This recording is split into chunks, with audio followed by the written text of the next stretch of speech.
9 कन्याओं का विवाह बड़े बड़े ऋषियों के साथ हुआ।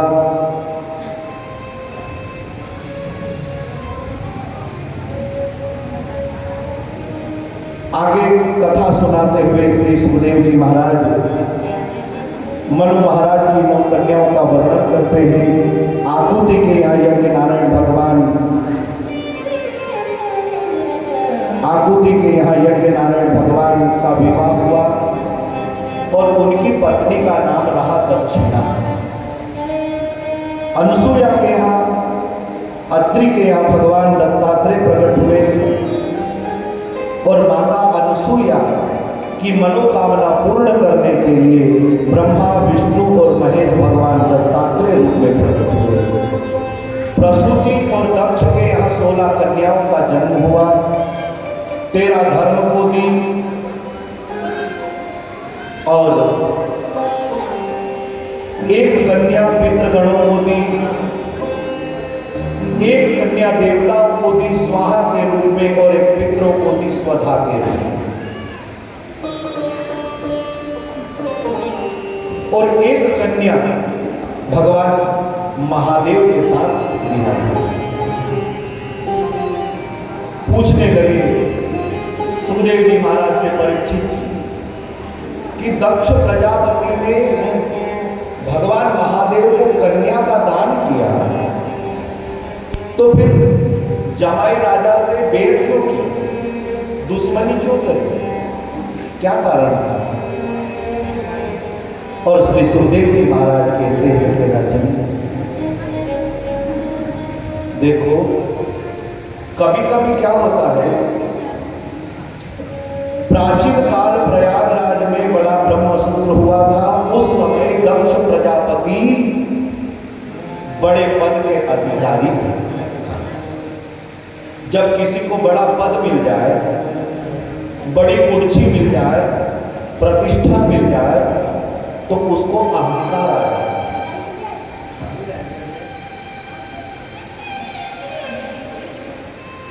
एक सरपंच भी अगर कोई बने तो पहले तो घर घर जाकर हाथ जोड़े और सरपंच साहब की कुर्सी पर बैठी जाए, वो का बात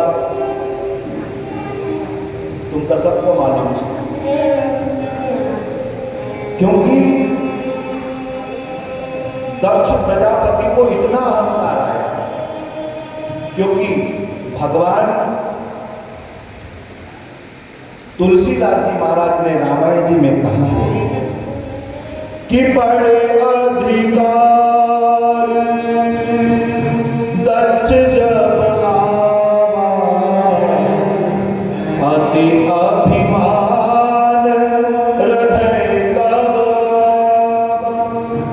जब बड़ी कुर्सी पर बैठ जाता है तो अकड़ कर चलता है आदमी, और नहीं को अस जन्मा जग माही प्रभु का आई जहां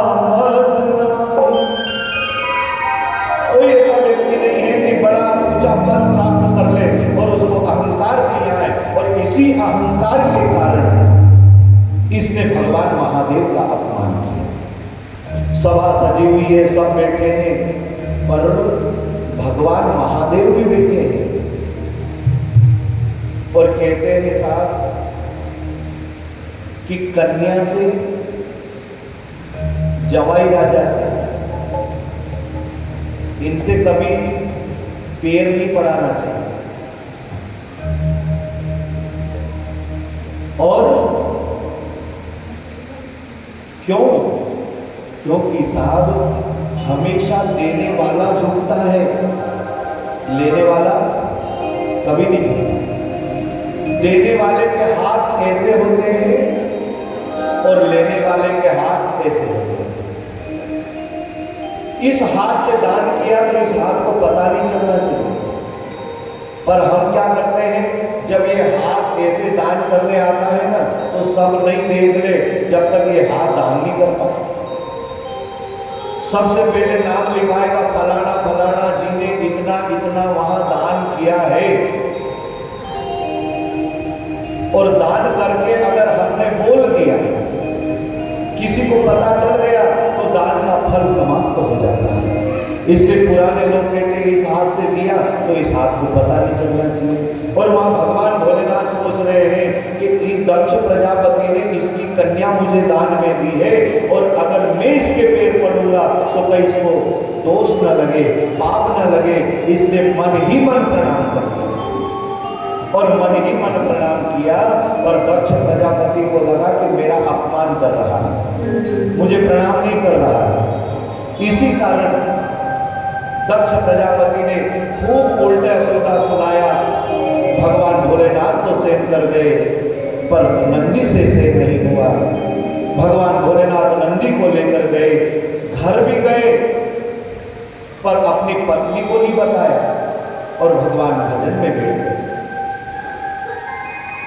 कितना अपमान करने की कोशिश करी कि जब उनका और अपमान करने के लिए दक्ष प्रजापति ने यज्ञ रखा, सबको निमंत्रण दिया, पर भगवान भोलेनाथ को निमंत्रण नहीं दिया। और आजकल के जो संसार के लोग हैं ना सब, वो जले हुए पे ज्यादा नमक छिड़कते हैं, ये ध्यान रखना। जितने तुम दूसरों के बात सुन सुन करके अपने घर को बिगाड़ते हैं ना, तुमको सिखाने वाले कभी तुम्हारा घर संवार नहीं सकते। जो घर तोड़वाने वाले हैं वो घर कभी बनवा नहीं सकते।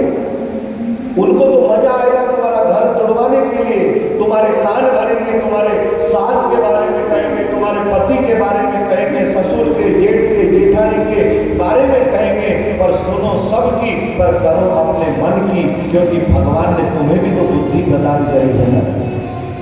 तुम दूसरों की बात सुन सुन करके घर में लड़ाई झगड़ा करते हो, अपने घर को तोड़ते हो। लोग तो तुम्हारे घर तोड़वाने को ही बैठे हैं। बहुत कम ऐसे लोग हैं जो तुम्हारा भला चाहेंगे, तुम्हारे सामने तो अच्छा अच्छा कहेंगे, पर पीठ के पीछे कहेंगे अब आया ऊंट पहाड़ के नीचे। हाँ? उस समय कहेंगे, पर जब यज्ञ लगा तो देवता लोग सज धज करके, रास्ते तो बहुत है, पर कैलाश के ऊपर से जाने लगे। सवेरे सवेरे माता ने देखा कि ये सज धज कर देवता लोग विमान में बैठकर कहाँ जा रहे हैं। पूछ लिया कहाँ जा रहे हो, तो कहने लगे तुम्हें पता नहीं है सखी, तुम्हारे पिताजी यज्ञ कर रहे हैं और उसी यज्ञ में हम जा रहे हैं, हमें निमंत्रण दिया। सखी कहती मेरे घर, मेरे पिता के घर यज्ञ और मुझे पता नहीं। भूल गए होंगे पिताजी शायद। पर देखो मैंने तो सुना है कि कथा में माता पिता के घर, मंदिर में, या हमेशा बिना बुलाए जाना चाहिए, या बुलाए का रास्ता नहीं देखना चाहिए। पर पतिदेव तो ध्यान में बैठे हैं, ये उठे, इनसे आज्ञा लो तब जाओ। भोलेनाथ ने जैसी आंख खोली और चरणों में बैठकर कहने लगी, भोलेनाथ आपको पता है जब इनका काम निकलाना हो बड़ी पिट्ठी पिट्ठी बोल,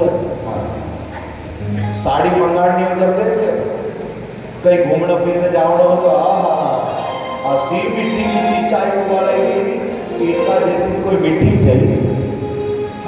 भोलेनाथ के शरण में बैठ गई और कहने लगी, भोलेनाथ आपको पता है आपके ससुर के घर यज्ञ हो रहा। उसने ये नहीं कहा कि मेरे पिता के घर यज्ञ हो रहा, आपके ससुर के घर यज्ञ हो रहा है। भोलेनाथ ने आंख बंद करके विचार करते हैं कि इसके मन में खटका बैठ गया पिता के घर जाने का, और वो मेरा अपमान पे अपमान कर रहा है, और ये पिता घर जाने की जिद्दी करेगी। भगवान ने आंख बंद कर दी, फिर मनाने लगी, कैसे मैं शिव को मनाऊं, शिव मानत नहीं, मैं शिव को मनाऊं, शिव मानत नहीं, कैसे मैं शिव को मनाऊं, शिव मानत नहीं, कैसे मैं शिव को मनाऊं, शिव मानत नहीं, जो मनाऊं, शिव मानत नहीं।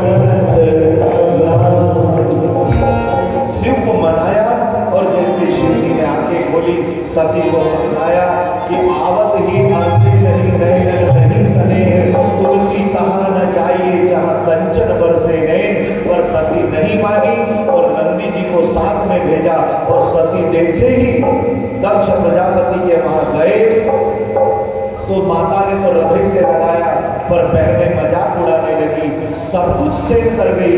पर यज्ञ में जाकर जब देखा सबका स्थान है, पर पति का स्थान जब नहीं देखा तो इतनी आग बबूली हो गई कि उत्तर की ओर मुख किया और योगाग्नि को प्रकट करके अपने आप को जलाकर भस्म कर दिया। जब यही बात भगवान महादेव को पता चली, जटा में से बाल निकालकर जमीन पर पटका और वीरभद्र को प्रकट कर दिया। बोले वीरभद्र भगवान की जय हो। वीर भगवान कहने लगे मेरे लिए क्या क्या है? बोले दक्ष का यज्ञ विध्वंस कर दो। सेना को लेकर गया, आंधियां चलने लगी, आकाश की बिजलियां गड़गड़ाने लगी, इतना जोर की आंधी चलने लगी। दक्ष प्रजापति का यज्ञ चल रहा है, इधर सेना को लेकर के दक्ष प्रजापति के यज्ञ में वीरभद्र पहुंच गए और किसी की डांडी नोच रहे, किसी की मूंछ उखाड़ रहे, किसी के दांत तोड़ रहे, किसी के हाथ तोड़ रहे। और देखते ही वीरभद्र ने क्रोध में आंख लाल करी और दक्ष प्रजापति का सिर धड़ से अलग कर दिया और प्रधान कुंड में स्वाहा कर दिया। सुखदेव जी महाराज कहते हैं भगवान का क्रोध समाप्त नहीं हुआ, भगवान स्वयं आए और भगवान ने जलती हुई माता सती को उठाया और नृत्य करने लगे। भगवान ने कपड़े पहनकर नृत्य कर दिए। ऐसा समय आया भगवान तांडव नृत्य करने लगे और जलते हुए शरीर के टुकड़े जहां जहां सती के गिरे वहीं सबकी पीठ बन गई। जब से सती गई है भगवान समाधि में बैठ गए, कपड़े पहनना नहीं, किसी से बोलना नहीं, सिर्फ समाधि में बैठे हैं। अब समाधि टूटे तो इनका विवाह हो, इनका विवाह हो तो इनके घर बेटा हो, और इनके बेटा हो तो बड़े बड़े राक्षसों का वध हो। और अब भगवान भोलेनाथ को उठाए कौन? देवताओं ने काम को पहुंचाया, भगवान का तीसरा नेत्र खोला, काम परास्त हुआ, काम को जलाकर भस्म किया। जब तीसरा नयन उठाया, काम को जलाकर भस्म किया और भगवान भोलेनाथ से प्रार्थना करने लगे, भोलेनाथ कृपा करो और विवाह कर लो। इधर सती का दूसरा जन्म हिमालय में यहाँ हुआ, नारद जी गुरु बने, गुरु मंत्र दिया और ऐसी तपस्या करी, कठिन तपस्या करने लगी। और जैसे मैना देवी ने देखा इतनी कठिन तपस्या, और मैना देवी के मुख से निकल गया ओ मां, उनका नाम पड़ गया उमा। उमा बड़ी होने लगी, भगवान भोलेनाथ की आराधना करने लगी और इधर भगवान से प्रार्थना करी और भगवान विवाह के लिए तैयार हो गए। इधर हिमालय राज ने हिमालय को सजाया, विवाह की तैयारियां करी और इधर भगवान भोलेनाथ दूल्हे बने और भगवान की आज बारात चली। पर संसार के लोग तो जो है ना घोड़ी पे बैठते हैं, घोड़ा पे बैठते हैं, पर भगवान महादेव का बैठे नंदी पर, क्योंकि घोड़ा और घोड़ी काम का प्रतीक है और नंदी जी शांति का प्रतीक है। अच्छा बैठे भी कैसे?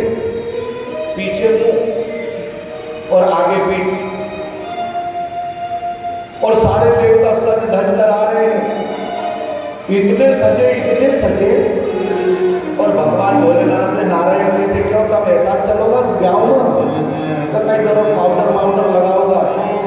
भोलेनाथ कहते भक्त की जरूरत नहीं, पाउडर भूत कहते हैं ऐसे कैसे चला, अभी रुको। स्मशान में गए, भभूति लाकर भगवान महादेव को लगा दी। एक गया तो कान में कुंडल पहना दिए, एक कहता है क्यों बाबा ऐसा नागा पूजा चलोगा कहीं बारात में,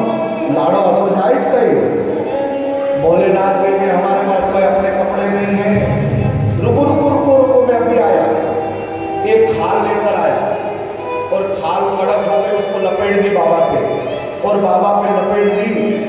अब बाबा को कहते पकड़ो जरा। भोलेनाथ पकड़ के खड़े हो गए। एक कहता कि अरे दूल्हा ऐसा पकड़ के चलेगा तो अच्छा लगेगा, कुछ नाड़ी वाड़ी तो लगा।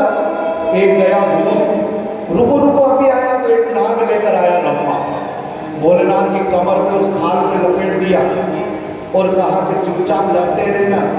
जितने में एक भूत आया, उसको पता चल गया कि भोलेनाथ विवाह करने वाले हैं, तो बीन बजाने लगा, और जैसे बीन बजाने लगा तो नाड़ी खुली, और जैसे नाड़ी खुली तो नीचे भगवान कहते जल्दी करो। ऐसे आनंद का उत्साह हुआ, भगवान को दूल्हा बनाया गया। और भगवान कहते हैं कि देखो सब तो सज धज कर आ गए, फिर मेरे असली घर वाले कहाँ हैं? बोले आपके असली परिवार वाले? बोले अभी रुको। भगवान ने जैसे ही डमरू बजाया, भूत प्रेत पिशाच डाकिनी शाकिनी चुड़ैल सब आने लगे, और भगवान भोलेनाथ बने, और भगवान की बारात चली है। बोलिए भोलेनाथ